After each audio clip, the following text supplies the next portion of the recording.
ça va? Est-ce que vous, derrière, vous me voyez bien? Normalement, vous me voyez bien parce que je suis assez facile à voir en fait avec mes airbags là. Je m'appelle Finar Chanjamadisson et je suis une lycéenne de 17 ans. Quand j'étais enfant, j'étais en surpoids, ce qui m'a valu des critiques méchantes, des remarques déplaisantes, mais surtout en fait des surnoms. J'entendais la baleine, ou bien quand j'allais en cours et que je marchais dans le couloir, les plus âgés m'interpellaient. Ils me disaient « Est-ce que ça va la grosse vache ?» Et bien sûr, comme j'étais qu'une fillette de 7 ans, ça m'a extrêmement blessée. Imaginez-vous, à l'âge de 7 ans, on vous critique déjà sur votre physique. Moi, ça m'a pas plu du tout. J'ai donc commencé à avoir des complexes sur mon corps. J'ai donc commencé à avoir honte de moi. Et j'ai perdu toute confiance en moi. Ma famille m'a conseillé de faire du sport pour me défouler. J'ai donc commencé à l'âge de 7 ans et demi le tennis. Au fil du temps où je jouais, je me suis rendu compte que j'aimais ce sport. Et je me suis dit, pourquoi pas, j'irai pas plus loin en fait. Et à chaque fois que je parlais de mes projets à mes proches ou à mon entourage ou à n'importe quelle personne, tout le monde me disait, mais Fnark, tu sais, le sport de haut niveau, c'est pas pour les gros seins. Et comme j'étais qu'une petite fillette, à chaque fois, j'y croyais en fait quand on me disait que j'allais pas réussir. Et en plus, ce qui m'a le plus marqué, c'est que tout le temps où j'allais, on me disait à ta place, je m'accrocherai pas trop parce que si jamais tu réussis pas vu ton physique, tu vas tomber de super haut et ça fera mal à ce moment-là. Mais ils ont pas compris, c'est que c'est le fait qu'ils me disent ça qui me fait mal. Et vous voyez, pour moi aujourd'hui, tout ça c'est des stéréotypes parce que regardez, même en fait avec mon physique, j'ai réussi à être une joueuse professionnelle de tennis aujourd'hui. Et là maintenant, je suis une femme forte et c'est pour ça que je me mets ici devant vous et prends la parole. Mais sachez, ça n'a pas toujours été le cas.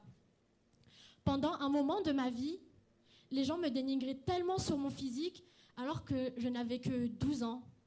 J'ai donc perdu toute confiance en moi et j'ai dû consulter un psychologue. Bien sûr, au début, c'est difficile d'admettre qu'on a besoin d'aide. Moi, c'était le cas. Au début, quand on me disait que je manquais d'assurance, je niais.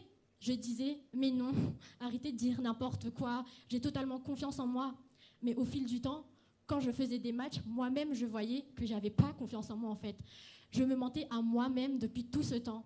Mon coach, un jour, il m'a conseillé d'extérioriser ce que je ressentais et d'aller en parler à quelqu'un. Bien sûr, c'est ce que j'ai fait.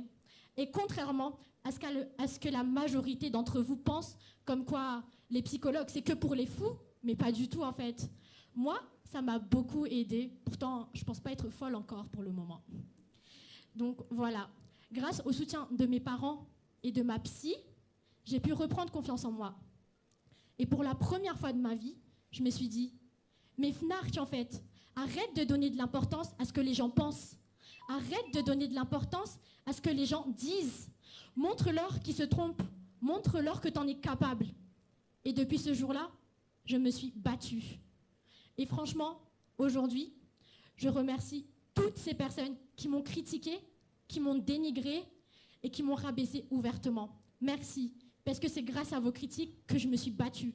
C'est grâce à vos critiques que j'ai persévéré et que je me suis entraînée très dur. Bien sûr, au début, c'était très très dur. J'étais très très nulle entre nous. Mes premiers tournois, je perdais mais tout le temps. Tout le monde se moquait de moi en fait. Et je me suis dit, oh, tu vas encore te taper la honte de ta vie. Quand une fille devait jouer contre moi, on lui demandait, contre qui tu joues?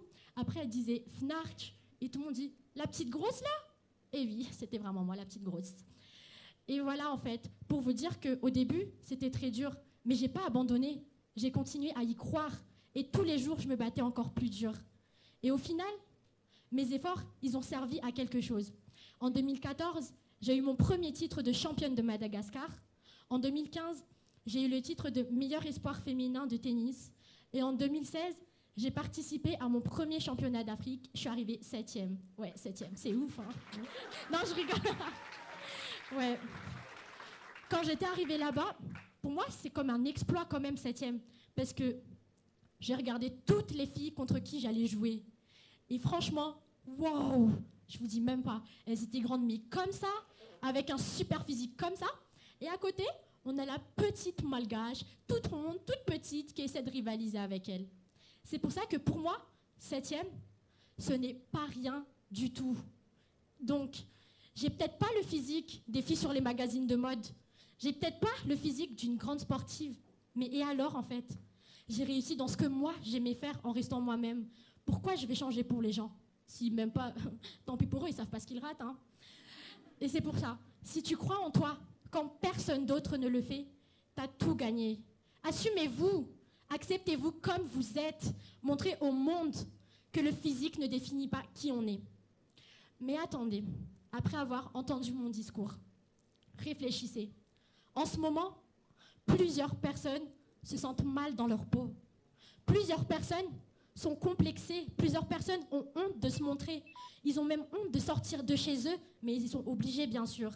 Et même pas une seule seconde, vous avez pensé que vous aurez imaginé que ça pouvait être de votre faute. Oui, de votre faute. Parce que assumez, on a tous déjà dit quelque chose de très méchant à une personne. Et des fois, on ajoutait un petit « non, mais je rigole, tu sais ». Mais alors que non, on sait très bien qu'on rigolait même pas. Et vous voyez, le mot, la puissance de ce mot qui est sorti de votre bouche, ce mot, il a peut-être eu un plus grand impact. Il a peut-être plus touché la personne que vous l'aurez imaginé. Croyez-moi, en fait. C'est pas que la personne ne vous dit pas qu'elle est mal, que c'est pas le cas. Tout le monde peut faire semblant d'être très fort. Tout le monde peut faire semblant d'être très fier. Tout le monde peut faire semblant d'être inatteignable et de ne pas craindre la douleur. Mais non, au fond, on a tous une âme. Donc vous tous, ici présents, vous tous qui m'écoutez, encouragez votre entourage à réussir. Vous n'êtes pas là pour les rabaisser, au contraire, vous êtes là pour les tirer vers le haut jusqu'à ce qu'ils arrivent au sommet de la pyramide et vous serez fiers d'eux à ce moment-là. On a tous la capacité d'être bon ou mauvais, mais c'est à nous seuls de décider quelle image on veut montrer. Pour pouvoir bâtir un monde meilleur, il faut s'aider les uns les autres parce que, comme je l'ai dit, pour bâtir un monde meilleur, il faut vaincre la peur d'ouvrir nos cœurs. Donc, avant de juger une personne sur ce qu'elle est, commencez par vous juger vous-même et remettez-vous en question sur vos actes. Merci.